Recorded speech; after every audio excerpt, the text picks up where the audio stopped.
तो नमस्कार, मैं हूं आपका दोस्त रविंद्र मिश्रा। श्रोताओं, आज हमारे बीच डॉक्टर हैं। हमारे इस कार्यक्रम में doctor Virendra Pratap Gangwar MD medicine हैं और आज का जो विषय है वो विषय है मलेरिया की रोकथाम यानी बीमारी की रोकथाम। और कार्यक्रम का नाम है जान है तो जहान है। डॉक्टर साहब, इस कार्यक्रम में आपका बहुत बहुत स्वागत है, हार्दिक अभिनंदन है। धन्यवाद। सभी श्रोताओं को थोड़ा आगे आ रहे हैं। सभी श्रोताओं को नमस्कार मेरा। डॉक्टर साहब, ये सीधे सीधे बात करते हैं कि हमारे जो श्रोता हैं बीमार हो जाते हैं, मच्छर काट लेता है, कहते हैं मच्छर आपके पास पेशेंट आते होंगे, मच्छरों ने काट लिया या इसने काटा तो ये तो बीमारी हो जाए मलेरिया का। एक मलेरिया आखिर है क्या डॉक्टर साहब, ये हमारे श्रोता को बताइए। मलेरिया एक वेक्टर बॉर्न डिजीज़ है, मच्छर के काटने से फैलता है, एनाफिलीज मॉस्किटो। उसकी लार में पैरासाइट होता है और जब वो ह्यूमन बीइंग को किसी को काटता है तो वो लार खून में इंजेक्ट कर देता है जी। उसी की वजह से मरीज को रोग हो जाता है। डॉक्टर साहब, ये मलेरिया आपने बताया क्या है, इस बारे में बताया, तो ये फैलता कैसे है? क्या ऐसे ही हाथ छूने जैसे कि कोरोना की काल की बात थी, या अभी भी लोग डरे हुए हैं कि मलेरिया क्या एक दूसरे से फैल सकता है या? नहीं, ये तो केवल मच्छरों के ही काटने से फैलता है।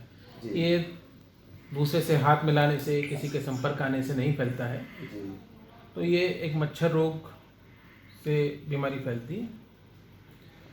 तो डॉक्टर साहब, इसकी रोकथाम क्या करें? शुरू में हमारे श्रोता जैसे कहते हैं मच्छरदानी लगाएं या जो ऑयल आते हैं। बिल्कुल, सबसे पहले तो हमें रोकथाम करने के लिए अपना आसपास का वातावरण बिल्कुल साफ सुथरा रखना चाहिए, है ना।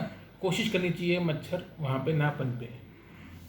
जो भी नालियाँ हैं उनको साफ़ सुथरा रखें। दूसरा, हम जो इंसेक्टिसाइड्स होते हैं उनका प्रयोग कर सकते हैं, उनका समय समय पे छिड़काव करना चाहिए। और घर में हम मच्छरदानी लगा सकते हैं। मच्छरदानी का प्रयोग अगर मच्छर है घर में तो लगातार प्रयोग करें। और भी इंसेक्टिसाइड्स आते हैं, जैसे घर में जो पॉइजनस नहीं होते हैं, जैसे ऑल आउट हो गया, टोमोटिन हो गया, उसका इस्तेमाल कर सकते हैं। बाहर निकलें तो पूरे कपड़े पहन कर निकलें। तो इस तरीके से रोकथाम इसकी की जा सकती है। डॉक्टर साहब, बारिश का मौसम है और इस मौसम में तो पानी भी भर जाता है, जहाँ तहाँ छतों पर पानी भर जाता है, तो टायरों में भी लोग ऊपर रखे होते हैं, ध्यान नहीं देते हैं, तो क्या आप क्या कहेंगे? नहीं, बिल्कुल। इसको तो हमने बताया कि अपना आसपास का वातावरण बिल्कुल शुद्ध रखना चाहिए। जहाँ भी पानी है उसको इकट्ठा नहीं होना चाहिए। जहाँ भी नाली है उसकी सफाई होनी चाहिए। केरोसिन ऑयल का भी इस्तेमाल कर सकते हैं, उसमें छिड़काव कर सकते हैं। इंसेक्टिसाइड्स का भी प्रयोग कर सकते हैं। तो इस तरीके से मलेरिया की रोकथाम की जा सकती है। डॉक्टर साहब, मलेरिया कितने प्रकार की होती है? कौन सा मच्छर, आपने एक बताया नाम, तो जी। देखिए, मलेरिया दो प्रकार की होती है। वैसे तो एनाफिलीज मॉस्किटो है, प्लाज्मोडियम वाइवेक्स और फैल्सिपारम, और उसके लार में ही पैरासाइट होता है जी। तो जैसे ही मच्छर काटता है वो इंजेक्ट कर देता है ह्यूमन बीइंग के खून में।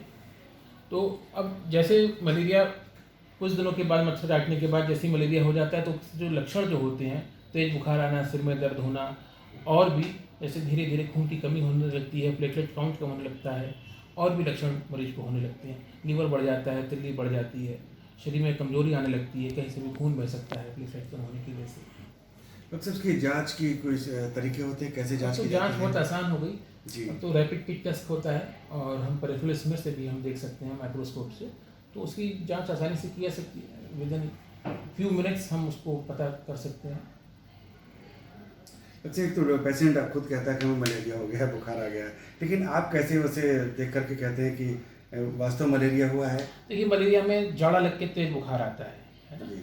अगर मरीज को कुछ समय हो गया है, कुछ दिनों से बुखार हो रहा है, तो धीरे धीरे उसके खून की भी कमी होने लगती है। हीमोग्लोबिन मरीज का कम होने लगता है, उसकी प्लेटलेट काउंट कम होने लगती है ना, कहीं से भी खून बह सकता है।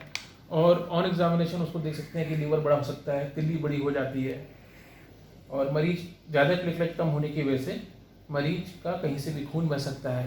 कभी कभी मरीज को दिमागी बुखार भी आने लगता है, जैसे प्लाज्मोडियम फैल्सिपारम जो होता है, तो इसको सेरेब्रल मलेरिया कहते हैं। तो उसकी वजह से मलेरिया दिमाग पे भी चढ़ सकता है, मरीज बेहोशी की हालत में आ सकता है, मरीज को मिर्गी के दौरे आ सकते हैं। डॉक्टर साहब, इसकी रोकथाम हमारे श्रोताओं को बताइए ताकि बचाव करें, और आपके हॉस्पिटल में सुविधा क्या क्या है वो हमारे श्रोताओं को बताने की कोशिश करें। देखिए, रोकथाम के लिए तो मैंने आपको बताया कि अपना आसपास का वातावरण बिल्कुल शुद्ध रखें, मच्छरों को ना पनप दें, ऐसी जगह पर ना जाएं जहाँ पर मच्छर हो। उन एरिया से दूर रहें। बाहर निकलें तो पूरे कपड़े पहन कर निकलें। और अगर आपको लग रहा है तेज़ बुखार आ रहा है, जड़ा लग के तेज़ बुखार आ रहा है, शरीर में दर्द है और सिर में दर्द है, तो तुरंत आप डॉक्टर से संपर्क करें, मलेरिया की जांच करें। जिला अस्पताल में सुविधा उपलब्ध है, अपने अस्पताल में भी सारी सुविधा उपलब्ध है। और बहुत कम ऐसे मरीज होते हैं जिनको भर्ती होने की आवश्यकता पड़ती है। वैसे तो खाने वाली दवाइयों से ही मलेरिया का आसानी से इलाज किया जा सकता है। डॉक्टर साहब, क्या कोई विशेष खान पान भी रखना चाहिए अगर कमजोरी आ जाती है? जैसे आपने कहा कि प्लेटलेट्स कम हो जाती हैं, तो कुछ खान पान कैसे क्या खाना चाहिए जो मरीज स्वास्थ्यवर्धक खाना चाहिए, फ्रूट्स खाने चाहिए, हाई प्रोटीन डाइट लेनी चाहिए। हाइड्रेशन बहुत ज़रूरी है, खूब सारा पानी पीना चाहिए, कम से कम 8 से 10 गिलास पानी पीना चाहिए हमको।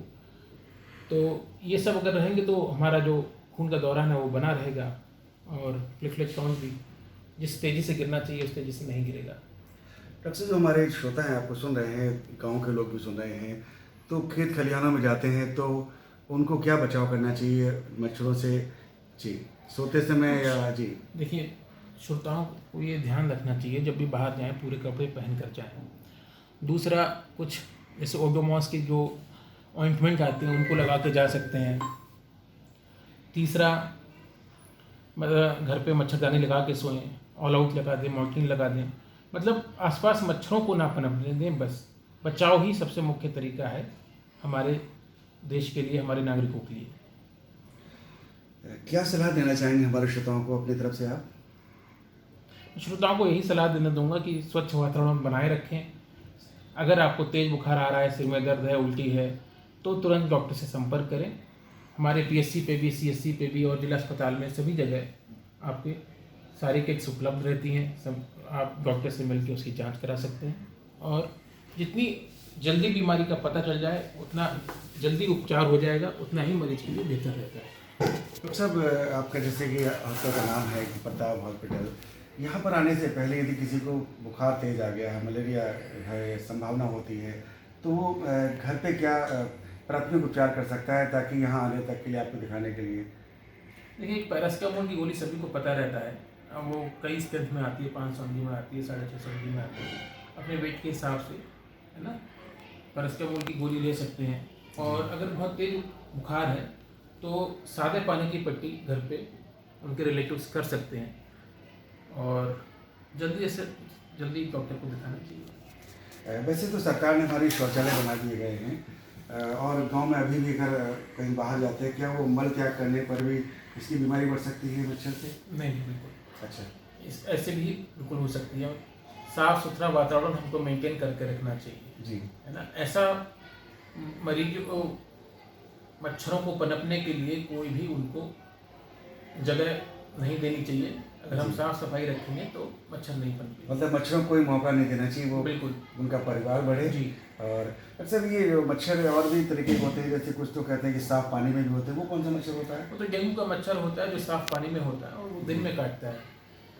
तो जी अभी तो डेंगू का भी मौसम नहीं है इधर, जी जी लेकिन बारिश के बाद जहाँ पे पानी का जमाव हो जाता है, साफ पानी का, जैसे कूलर हो गया,